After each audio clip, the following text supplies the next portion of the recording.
ایمان کی وہ سطح نہیں ہے جو کھڑا کر دے حکم پر۔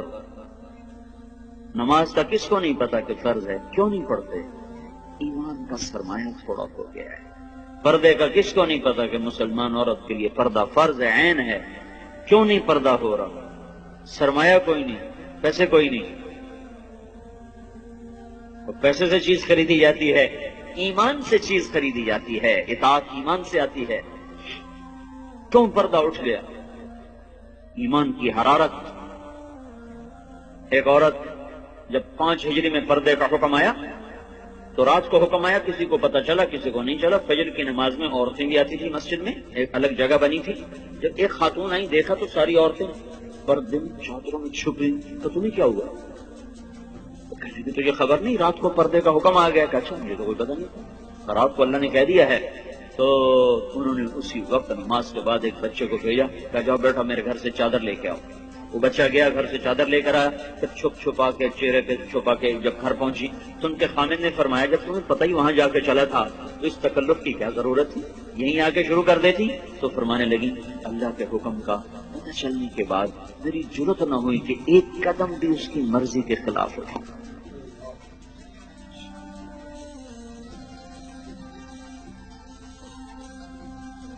اب چونکہ ایمان کی حرارت ہے نہیں، ایمان کی طاقت کمزور ہو چکی ہے، تو ہیلے بہانے اور لچر عذر۔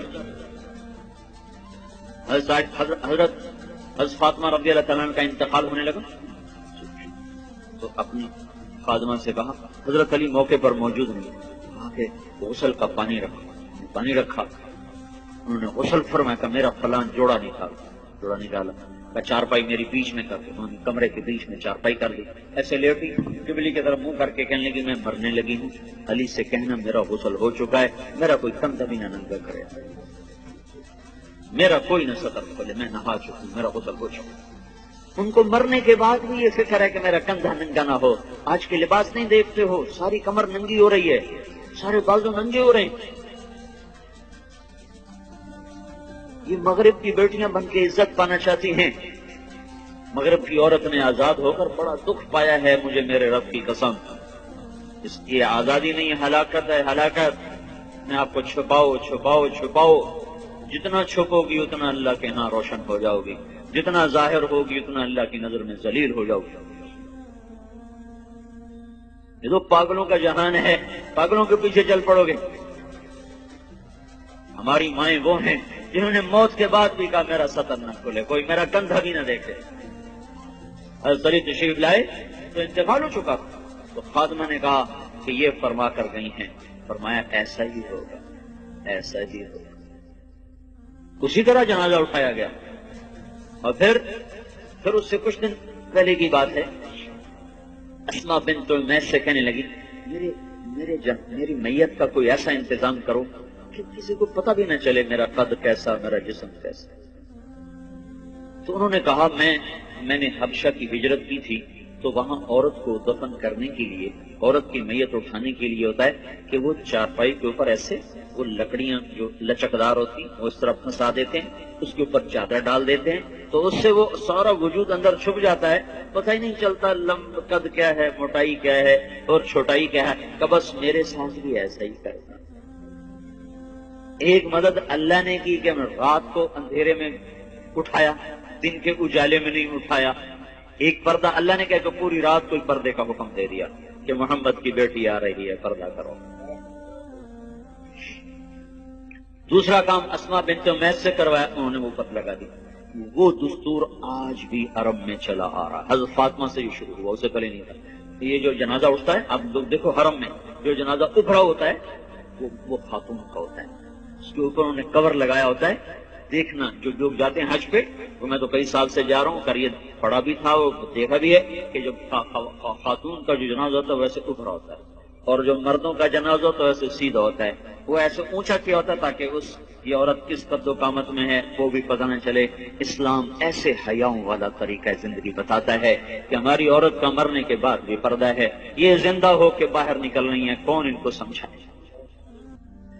ہائے، تبلیغ اسی زندگی کو سیکھنے کا کام ہے۔ یہ پاک زندگی ہے، پاکیزہ زندگی، اس کو لے کے در در گھر گھر پھرنا لوگوں کی خیر خواہی میں، ان کو اللہ کے ساتھ جوڑنے میں، تھک کے کھانا، لوگوں کی منتیں کر کے ان کو اللہ رسول کی ترتیب زندگی سمجھانا بتانا، یہ ہے تبلیغ کا کام۔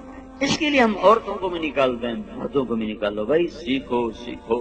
اوپر سے ہواؤں کا تیور بدلا ہوا ہے، پانی بکھر چکا ہے، زمین بے لگام ہونے کا ہے، سمندر اچھل اچھل کے اپنے غصے کا اظہار کر رہے ہیں۔ اللہ تعالیٰ کی طرف سے نشانیاں ظاہر ہو رہی ہیں کہ یا سیدھے ہو جاؤ یا پانی کی لگام کھل سکتی ہے، یا زمین اپنی کروٹ بدل سکتی ہے، یا ہواؤں کی لگام ڈھیلی ہو سکتی ہے، یا چاند سورج کی گردش وہ ہمارے خلاف چل سکتی ہے، اور کوئی اللہ لاؤڈ اسپیکر لگا کے بتائے گا کہ بس کرو، ختم کرو، باز آ جاؤ۔ انہی چیزوں سے اللہ بتائے گا کہ لوٹ آؤ لوٹ آؤ لوٹ آؤ لوٹ آؤ۔ اس لیے بھائیو بہنوں، توبہ کرو اللہ کے دربار میں، مانگو اللہ سے معافیاں، اور اپنی زندگی کو اللہ اس کے رسول کی پاکیزہ ترتیب میں لاؤ اور ڈھالو، اس کو نکل کے سیکھو، گھروں میں اس کی فضا بناؤ، بچوں کو لے کے بیٹھو، ان کو آخرت بتاؤ، جنت بتاؤ، جہنم بتاؤ۔ آج کا ماں باپ بڑا ظالم ہے کہ 2-3 سال کے بچے کو اسکول کے حوالے کر دیتے، اور مائیں فارغ، باپ فارغ، باپ کاروبار میں، مائیں اپنے بناؤ سنگار میں۔ آج کی ماں نے جو کرنا تھا وہ تو کر نہیں رہی۔ اللہ نے اس کے ذمہ خامد کی روٹی نہیں لگائی، خامد کے ماں باپ کی خدمت نہیں لگا، وہ کرے تو اس کی نیکی ہے، وہ کرنا چاہیے، لیکن اگر وہ نہ کرے تو اس عورت کو نافرمان عورت نہیں کہا جا سکتا۔ تو پھر اس کے ذمہ کام کیا ہے؟ تھکا دینے والا، کھلا دینے والا، جوڑ درد سے پکار اٹھے، وہ کیا ہے؟ نسل کو تیار کرنا۔ یہ اتنا اوکھا کام ہے کہ دانت کے تلے پسینہ آ جائے۔ جو مائیں کرتی نہیں ہے، وہ اپنی طرح جنگل کے پودے کی طرح جوان ہوتے ہیں، جوانوں جب ایسے آنکھ دکھاتے ہیں تو پھر ماؤں کے کلیجے پاڑتے ہیں۔ جب بیٹی آگے سے بولتی ہے تو ماؤں کی راتوں کی نیند اڑتی ہے، اسے سمجھایا کب تھا، اسے ٹائم کب دیا تھا، بچوں کے ساتھ کب بیٹھے تھے۔ مدرسہ تربیت کی جگہ نہیں ہے، نہ خانقاہ تربیت کی جگہ ہے، نہ تبلیغ تربیت کی جگہ ہے۔ سب سے بڑی اور سب سے طاقتور تربیت کی جگہ ماں کی گود ہے اور باپ کا سایہ ہے۔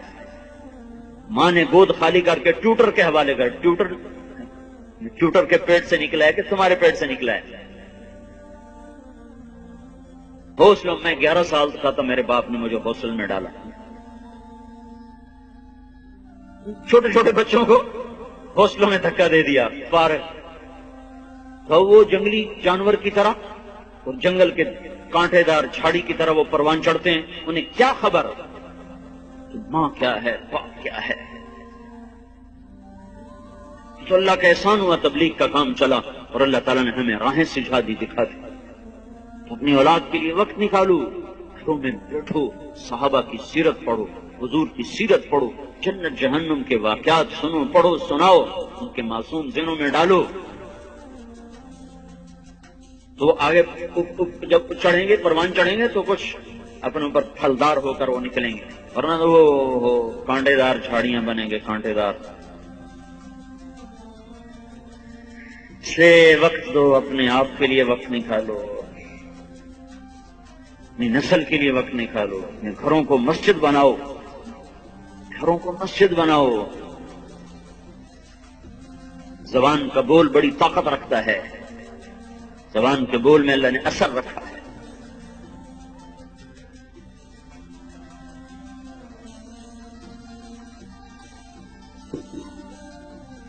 عیسائیوں نے حملہ کیا، مسلمان بادشاہ نے لشکر بھیجا، خبر آئی شکست ہو گئی، تو ملکہ نے کہا یہ خبر غلط ہے۔ بادشاہ نے غصے میں کہا کیسے غلط؟ خبر باہر سے آئی، تو اندر بیٹھ کے تو غلط کہتے ہیں، تو چپ ہو گئی۔ کچھ دنوں کے بعد خبر آئی کہ واقعی خبر غلط تھی، فتح ہوئی۔ تو بادشاہ نے اپنی بیوی سے پوچھا تو نے یہ اتنے دعوے سے بات کیوں کہی تھی؟ اس نے کہا بات یہ ہے، جب یہ میرا محسوس ہوا کہ میرے پیٹ میں کوئی امانت ہے تو میرے منہ پہ ایک لقمہ بھی حرام کا نہیں آیا، میں نے کوئی مشتبہ کھانا نہیں کھایا۔ پھر جب یہ پیدا ہوا، یہ کون سنا رہی؟ کوئی کسی مولوی کی بیوی نہیں، بادشاہ کی بیوی کا سنا رہا۔ جب یہ پیدا ہوا تو میں نے جتنی دفعہ اسے دودھ پلایا، پہلے 2 نفل پڑے پھر دودھ پلایا، وضو کیا 2 نفل پڑے دودھ پلایا۔ 2 سال میں نے یہ چکی چلائی ہے، 2 سال میں نے یہ مشقت برداشت کی ہے کہ ہر دفعہ اس کے لیے میں وضو کرتی، نفل پڑھتی، پھر دودھ پلاتی، تو جو اتنا پاک دودھ پی کے پروان چڑھے وہ کافر کے آگے کیسے بھاگ سکتا؟ یہ خبر اگر آتی کہ شکست ہوگی اور میرا بیٹا شہید ہو گیا تو پھر اس کو میں مان جاتی، لیکن میں یہ نہیں مان سکتی کہ جس کو میں نے ایسا پاک دودھ پلایا ہو وہ موت کے ڈر سے بھاگ جائے۔ یہ کام آج کی ماں نہیں کر رہی ہے۔ اس کا سلیقہ سیکھنے کے لیے تبلیغ میں وقت دو کہ بچوں کو کی تربیت کرنی کیسے ہے اور گھر کی زندگی کو جنت کیسے بنانا ہے۔ اس لیے بھائیوں بہنوں، پچھلی پہ توبہ کرو، اگلی کے لیے تیاری کرو، اپنے گھروں کو مسجد کا ماحول دو، اپنی زندگی میں پردے کو داخل کرو۔